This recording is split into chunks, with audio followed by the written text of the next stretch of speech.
Assalamualaikum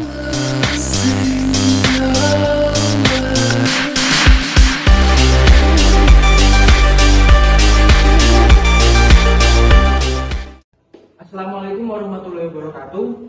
Sebelumnya perkenalkan nama saya Yahya Sahril Andia dengan NIM 52024222032 dari Fakultas Teknik Prodi Pendidikan Teknik Otomotif jurusan Teknik Mesin.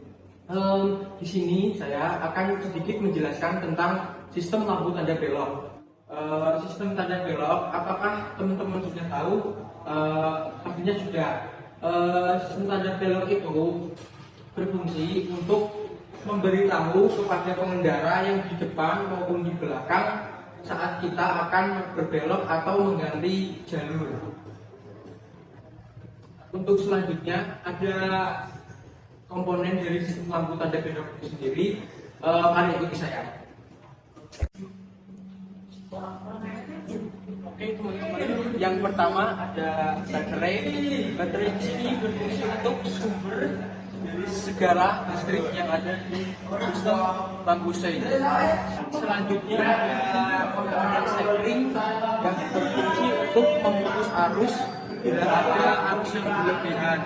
Gunanya agar semua komponen itu tidak rusak.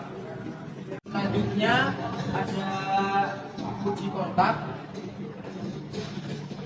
Kunci kontak itu sendiri berfungsi untuk memutus dan menghubungkan arus yang ada pada sistem lampu tanda belok. Baik, selanjutnya ada komponen flasher.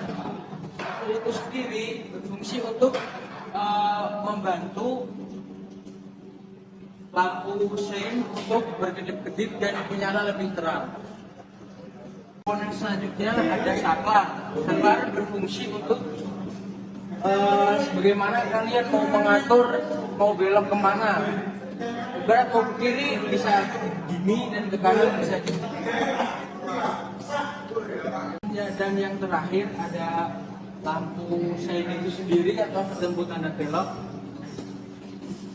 Fungsinya untuk memberitahu pengendara yang ada di depan maupun di baik belakang teman-teman, mobil, terima kasih telah kalau mengikuti kita video mau saya. mengubah Setelah kita jalur mengetahui atau sedikit berbelok tentang komponen utama dan fungsi dari sistem lampu tanda belok, nah untuk selanjutnya kita akan melanjutkan dengan membahas cara kerja sistem lampu tanda belok mulai dari komponen pertama yaitu baterai hingga komponen terakhir yaitu lampu tanda belok. Baik teman-teman, untuk selanjutnya saya akan sedikit membahas tentang rangkaian sistem lampu tanda belok, yang dimana saya di sini akan merealisasikan yang sudah saya jelaskan tadi pada komponen sistem lampu tanda belok mengacu pada animasi yang sudah saya buat ini. Pada rangkaian sistem lampu tanda belok ini, posisi kunci kontak dan saklar belum on, nah otomatis lampu tanda belok pun belum menyala. Yang selanjutnya adalah komponen sekring. Fuse atau sekring berfungsi menghentikan arus listrik yang berlebihan guna menghindari kerusakan pada komponen-komponen kelistrikan yang lain. Sekring letaknya ada di sini ya guys. Komponen ketiga adalah kunci kontak. Untuk saat ini kunci kontak masih dalam keadaan belum tersambung atau off. Kunci kontak berfungsi untuk menghubungkan dan memutus arus atau tegangan pada sistem pengapian dari baterai ke rangkaian primer pengapian. Kunci kontak yang ini ya teman-teman. Komponen yang keempat adalah flasher, yang dimana berfungsi untuk membantu lampu sein pada motor agar bisa berkedip-kedip dan menyala lebih terang. Flasher di sini ya teman-teman. Biasanya flasher itu berbentuk kotak dan berwarna hitam.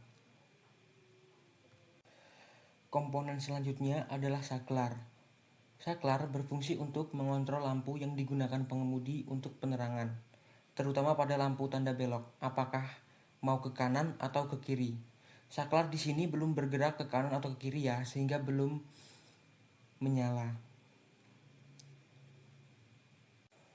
Dan komponen yang terakhir adalah lampu tanda belok.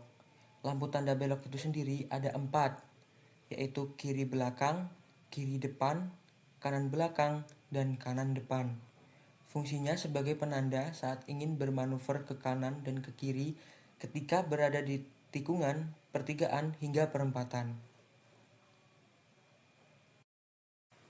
Berikutnya saya akan menjelaskan cara kerja atau aliran listrik pada sistem lampu tanda belok sehingga lampu tanda belok bisa menyala. Nah, ketika kunci kontak on, arus dari positif baterai mengalir menuju sekering dan negatif baterai menuju ke ground atau massa. Arus tersebut kemudian menuju flasher untuk mengubah efek cahaya lampu menjadi berkedip-kedip. Arus berkedip dari flasher kemudian menuju saklar. Nah, saklar di sini bergeser ke atas sehingga arus tersebut mengalir menuju lampu tanda belok kiri, belakang, dan kiri depan. Sehingga menghidupkan lampu tanda belok atau lampu tanda belok berkedip.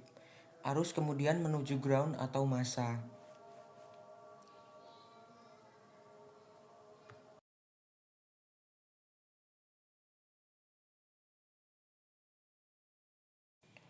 Untuk selanjutnya masih sama seperti langkah kerja yang di sebelumnya tersebut, yaitu arus mengalir dari positif baterai menuju fuse atau sekering, kemudian melewati kunci kontak menuju flasher.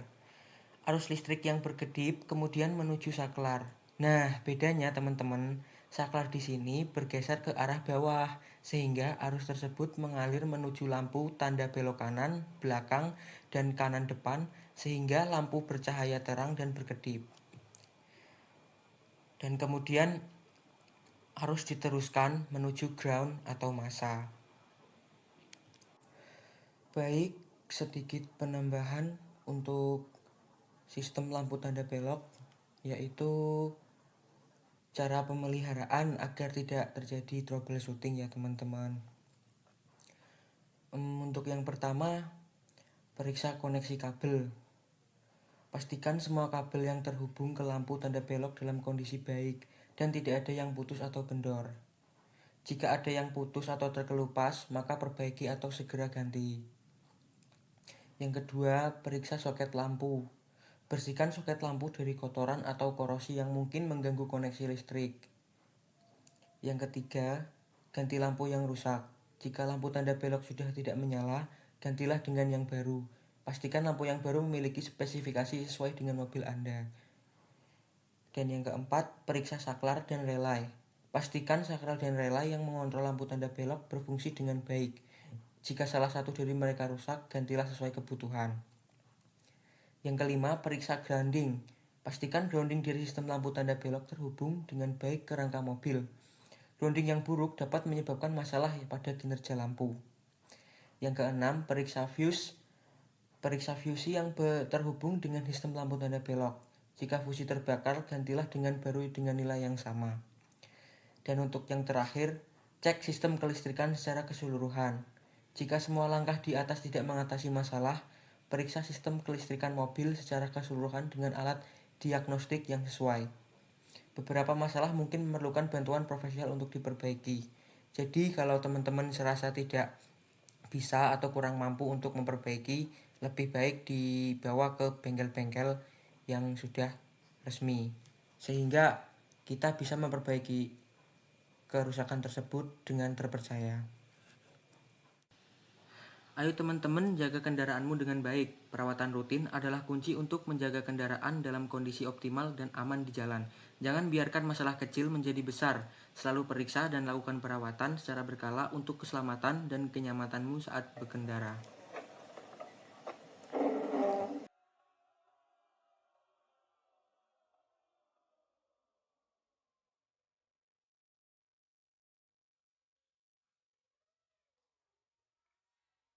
Tadi pesan.